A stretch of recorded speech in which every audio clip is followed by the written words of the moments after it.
Assalamualaikum warahmatullahi wabarakatuh. Perkenalkan, nama saya Sukaina Dewi, NIM E 2019-1125. Saya dari Perbankan Syariah 3. Nah, di sini saya akan menjelaskan tentang menghadapi persaingan dalam mata kuliah manajemen pemasaran. Yang pertama yaitu kekuatan kompetitif. Nah, kompetitif di sini yaitu kompetisi atau persaingan. Apa itu? Yaitu adalah bersaingnya para penjual yang sama-sama berusaha untuk mendapatkan keuntungan dari pangsa pasar dan jumlah penjualannya.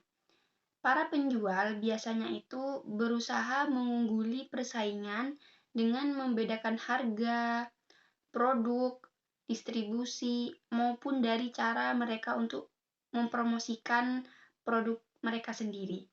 Nah, ada 5 kekuatan yang harus diperhatikan oleh seorang marketer untuk menentukan sebuah daya tarik segmen pasar dalam jangka panjang.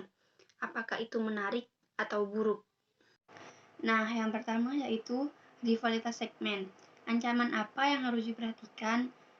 Sebuah segmen pasar yang akan kita masuki atau sebuah industri yang akan dimasuki oleh marketer akan menjadi tidak menarik apabila terlalu banyak pesaing yang kuat dan agresif.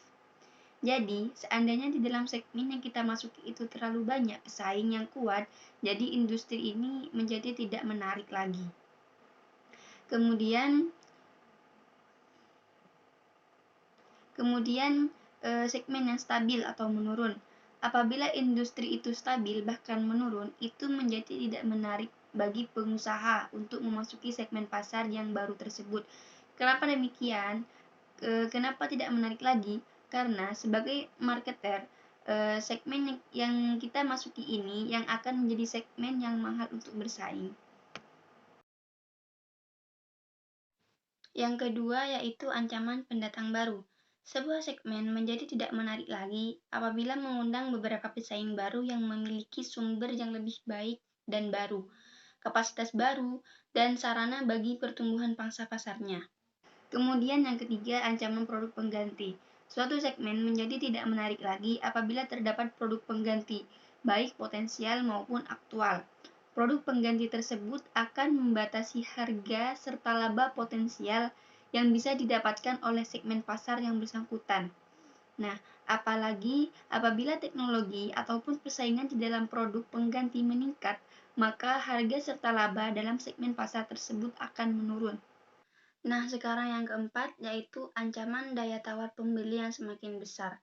Apabila kemampuan menawar dari pembeli meningkat, maka suatu segmen akan menjadi tidak menarik lagi untuk dimasuki karena pembeli akan menekan harga agar bisa turun, menginginkan pelayanan dan kualitas yang lebih baik, dan mengakibatkan persaingan tidak sehat di antara penjual.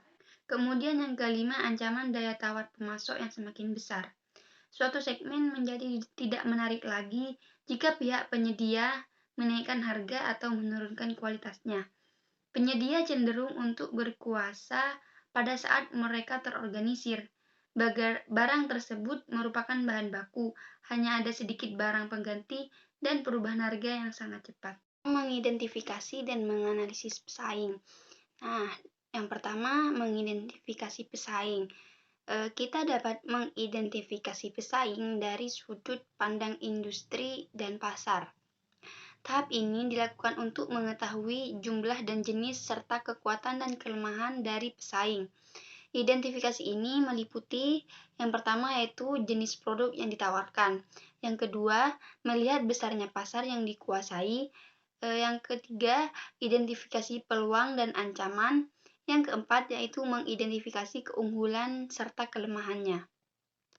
Selanjutnya yaitu menganalisis pesaing. Dari menganalisis pesaing ini ada 3 yang harus diperhatikan. Yang pertama yaitu strategi pesaing, yang kedua tujuan pesaing, yang ketiga kekuatan dan kelemahan dari pesaing. Yang pertama kita bahas terlebih dahulu yaitu strategi. Nah, dalam strategi ini ada kelompok perusahaan yang mengikuti strategi yang sama dalam pasar sasaran tertentu. Yang kedua, tujuan. Nah, biasanya dalam perusahaan itu tidak hanya menetapkan satu tujuan tunggal dalam berbisnis, ada juga yang disebut dengan bauran tujuan. Bisa jadi tujuan pesaing itu profitabilitas yang kemudian dibaurkan dengan pertumbuhan pangsa pasar. Atau bisa juga pesaing kita bisa meningkatkan kepemimpinan layanan supaya menjadi pimpinan dalam layanan atau sedang bertujuan memimpin teknologi. Untuk pembahasan selanjutnya akan disampaikan oleh rekan saya. Dari saya, mohon maaf apabila ada salah kata. Assalamualaikum warahmatullahi wabarakatuh.